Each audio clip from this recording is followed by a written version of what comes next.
নমস্কার বন্ধুরা, ভালোই ঠান্ডা পড়েছে। আজকে সকাল থেকে কুয়াশা ছিল, ভালো ঠান্ডাও ছিল।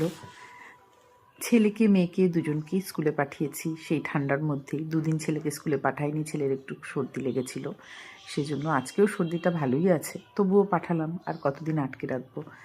পরীক্ষাও ফেব্রুয়ারিতে হবে, হয়তো ফেব্রুয়ারি কি মার্চে। এর মধ্যে যদি সিলেবাসটা কমপ্লিট না হয় তাহলে পরেও আমারও অসুবিধে হবে ওকে তৈরি করার জন্য, যার জন্য পাঠালাম। তারপর ওর হলিডে হোমওয়ার্কগুলোও জমা দেওয়া হয়েছিল না, সেগুলোও সব আজকে জমা দেবে। আচ্ছা, আজকে আমি ওমের একদম ছোটোবেলার কিছু বিষয় বলি। ওম ছোটোবেলায় একদম যখন ছোট ছিল, প্রথম অবস্থাতে ওর যেদিন ও জন্মায়, আমি একদম প্রথম অবস্থার কথা বলছি, যেদিন ও জন্মায় সেদিন সমানে কাঁদছে। এবার এই কান্নাটা কী কারণে ওকে খাওয়ানোর চেষ্টা করা হচ্ছে সমানে। আমার ব্রেস্ট মিল্কের কখনো সেরকম অভাব হয়নি, না ছেলের সময় না মেয়ের সময়, তাই ওরা যথেষ্ট ব্রেস্ট মিল্ক পেত। ফার্স্ট ডেতে একটু সমস্যা হয়, আমরা সব মারাই জানি, কিন্তু তবুও ও ট্রাই করা হচ্ছিল সমানে সারাদিন। ও খাচ্ছিলও, কিন্তু ও এত চিৎকার করে কাঁদছিল যে বোঝা যাচ্ছিল না ঠিক কিসের জন্য ও কাঁদছে। মাসি ভেবেছিল, যিনি আয়া ছিলেন উনি ভেবেছিলেন হয়তো ওর মানে অতটুকু খুবই খিদে পাচ্ছে, অতটুকু তো হচ্ছে না, সেই কারণবশত রাত্রিবেলাটা কাটানোর জন্য আমার হাজব্যান্ড আবার মানে বাইরে থেকে প্ল্যান্ট ফুড নিয়ে আসে, নিয়ে এসে দেয়, কিন্তু খাওয়ানো হয়নি ওকে। যখন আমি আমার কাছে নিচ্ছিলাম তখনও চুপ করে যাচ্ছিল, কিন্তু তাছাড়া কখনোই ও কোথাওই থাকছিল না। এবার একটা সিজারের পেশেন্টকে রাত্রে তো কখনোই বাচ্চা দেয়া হয় না, সেই জন্য আমাকেও দেয়া হয়নি। এবার ও আমি ছাড়া ঘুমাচ্ছেও মানে থাকছেও না, চুপ করে। ঘুমানো তো দূরের কথাও, চুপ করেই থাকছে, যার জন্য এবার আমার আবার সেকেন্ড ইস্যু, আমার লাইগেশনও হয়েছিল একসাথে, সেই কারণে আমার যন্ত্রণাটা একটু বেশিই ছিল, আমিও পারছিলাম না। তো প্ল্যান ফুড খাওয়ানোর জাস্ট প্ল্যান হচ্ছে আর কি, গোলা টোলা হয়ে গেছে, খাওয়ানো হবে। তখনই ও মাসি একবার বললো যে না, তবু একবার ট্রাই করে দেখো তো। আমি এবার ট্রাই করলাম যখন, ও আবার আমার কাছে চুপ করে বললো আচ্ছা থাক, তোমার কাছে যখন আছে আমরা একটু জেগেই থাকি, তুমি একটু জাগো আমি একটু জাগি, এরকম করে করে না হয় করি। দেখি না, ও যখন তোমার কাছে থেকে চুপ থাকছে তার মানে ওর খিদেটা হয়তো পায়নি মনে হচ্ছে, সেজন্য আমরা সেটাই করলাম। প্ল্যান ফুডটা আর খাওয়ানো হলো না, ওকে আমার কাছে রাখা হলো।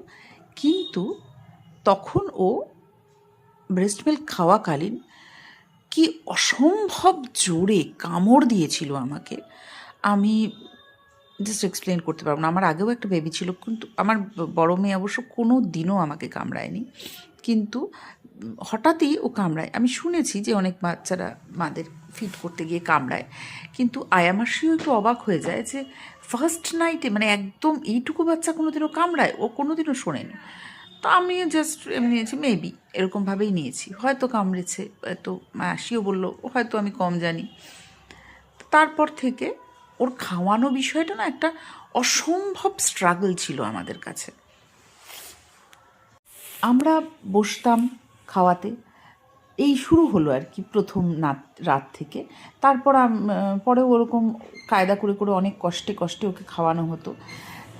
তারপর আমরা যখন বাড়িতে চলে আসলাম, সে তো এক যুদ্ধের প্রমাণ কাজ, শুধু ওকে খাওয়ানো। ওর যতক্ষণ পর্যন্ত না এক্সট্রিম খিদে পেত, ও জাস্ট টাচ করতো না, একদমই টাচ করানো যেত না ওকে। মুখটা ধরেও যদি আপনি ওকে মানে ফিট করানোর চেষ্টা করেন, ও মুখটা কিছুতেই, মাথাটা এগোবে না, ওইটুকু বাচ্চা কিছুতেই না, পুরো স্টিফের মতো হয়ে যেত। আর যদি আপনি ওকে যখন ওর খিদে পেয়েছে এক্সট্রিম পর্যায়ে, তখন ওকে আপনি বুঝতেই পারবেন না যে ঠিক কোন পজিশনে ও খাবে। Yes, position.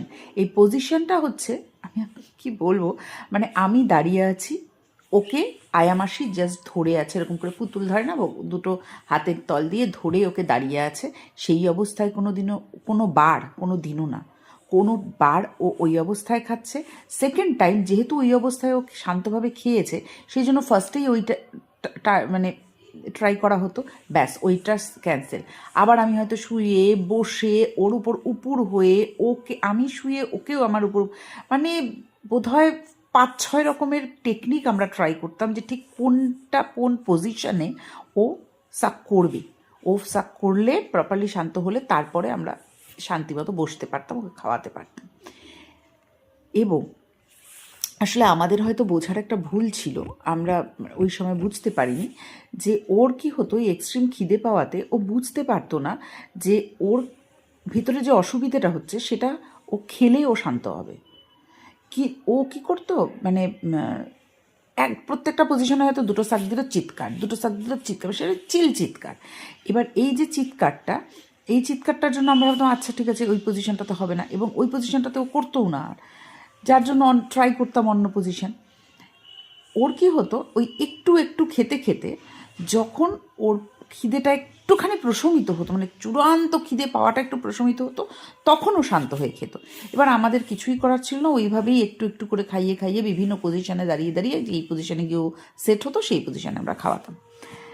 এই যে বিষয়টা, আমি এই গল্পটা এই জন্যই বললাম, জানি না আমি যে অন্য কোনো মা, নর্মাল বেবির মা বলুন, অটিস্টিক বেবির মা বলুন, এডিএসডি বেবি, কোনো বেবির মাদেরকে এই সিচুয়েশান ফেস করতে হয়েছে কি না আমি আজ অবধি কারো কাছে শুনিনি, কিন্তু আমাকে হয়েছে এই সিচুয়েশানটা ফেস করতে। এবং তাতে আমি আজকে ভাবি যে হয়তো আমার সেই সময় বোঝা উচিত ছিল যে ওর কোনো একটা সমস্যা, কিন্তু আমি বুঝতে পারিনি, হয়তো আমার অভিজ্ঞতার অভাবে এবং আমাকে গাইডেন্সের অভাবে আমি বুঝতে পারিনি, হয়তো ওটাই ওর সিগন্যাল ছিল, আমি জানি না, কারণ আমি কোনো বাচ্চাকে এরকমভাবে খেতে শুনিনি যে সে খায়। যদি আপনাদের কাছেও কিছু জানা থাকে অবশ্যই জানাবেন যে আপনারাও এ ধরনের কোনো অভিজ্ঞতার সম্মুখীন কিনা, বা অন্য কাউকে এরকম অভিজ্ঞতার সম্মুখীন হয়েছে শুনেছেন কিনা জানাবেন। আমি সত্যি এটা জানতে খুব ইচ্ছুক যে সত্যিই কি এ ধরনের কোনো সমস্যা এই ধরনের বাচ্চাদের হয়, এটা কি নর্মাল? ধন্যবাদ।